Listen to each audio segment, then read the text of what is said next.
Sweethearts, it is me, Michelle Land, and welcome to Hot Pink Tea Girl Video Game News. This is my weekly video game segment, and this week we got some topics from Nintendo rumors, like Retro Studios' new game might be a Star Fox racer. We may have the titles for the Pokemon games coming to the Switch. Sony having a different kind of E3. And my pick for a quick review of a game I just absolutely love. So let's get started with gaming news. First, Retro Studios the rumor is they're going to be doing a Star Fox racing game. And of course, the internet being the internet, people were so divided on what they thought of the game. Actually, I'm very happy. The way it sounds is that you have to shoot enemies, and the faster you go, and there are bosses you can fight. There's some small details coming. I'll put the link from my Nintendo News in the description below. But it sounds really neat and different, and if they execute it right, it could be awesome. Let's not sell this game short. Retro Studios, remember everybody when they were flipping out over Metroid Prime? Oh, it's a first-person shooter, Metroid Prime 3D game. There's no way it could be good. 97 on Metacritic and over 100 Game of the Years later.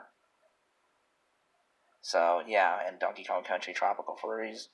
Why are they doing another Donkey Kong Country game? And then turns out to be one of the best 2D platformers ever. Don't sell this company short. Next up, we have rumors that the new Pokemon game coming out this fall for the Nintendo Switch is Pokemon Let's Go Pikachu and Pokemon Let's Go Eevee. They're remakes of the Pokemon Yellow, and it's going to have some elements, I think, of Pokemon Go, but those are only rumors right now. There was even a trademark registration for it, and I'll put the links below. So this might be it. A lot of people are like, oh, they want to release a Pokemon game this year. Looks like it's happening. You know, now it's not Gen 8. Gen 8 will probably not happen until 2019, probably 2019. But there's a Pokemon game coming out this year. And yeah, I don't know how it's going to, be received. I hope the fans are really excited about it. It does sound pretty neat. I always did love Pokemon Yellow. That was one of my favorite Pokemon games. Next up, Sony's E3. Is Sony being too arrogant? Sony has been the leader this generation in console sales and stuff. However, it may be leading to a little bit of arrogance that Sony kind of revealed a lot of what they were going to do at the E3 already. That they were going to do 4 deep dives on 4 big games like The Last of Us 2, The Ghost of Tsushima, The Last of Us 2, and for the life of me, I cannot remember. Spider-Man. The last game. Oh, there we go. There are the 4 games that they're going to do, deep dives on. And it's not going to be a traditional E3 presentation. It's kind of moving more towards a Nintendo Direct. So we'll see how that is received. A lot of people criticized Nintendo years ago, but nobody seems to be doing the same with Sony for some reason. But anyway, the fact is that Sony's kind of taken a different route, and they've already said, okay, we're going to mostly show more third-party games and independent games. They're trying to catch up with Nintendo when it comes to independent sales, because Nintendo is just owning the game with the Switch independent games. So the Switch is the home for independent games right now. So we'll see how this works out, because Nintendo is like, you can't get nothing out of their E3, so everybody's making the most ridiculous rumors and just hoping that they stick. Whereas Sony pretty much has laid most of their plan out already. Is that a mistake? Or is it just, are they being arrogant? Or is it just a matter of Sony saying, hey, this is what we're doing, and we don't mind, who knows? So hey, then maybe they're not just being arrogant. We'll see. We'll see how it's received. I think it's probably going to be well received, and I think more and more presentations are going to be like Nintendo Directs and what Sony's doing. That's just my opinion.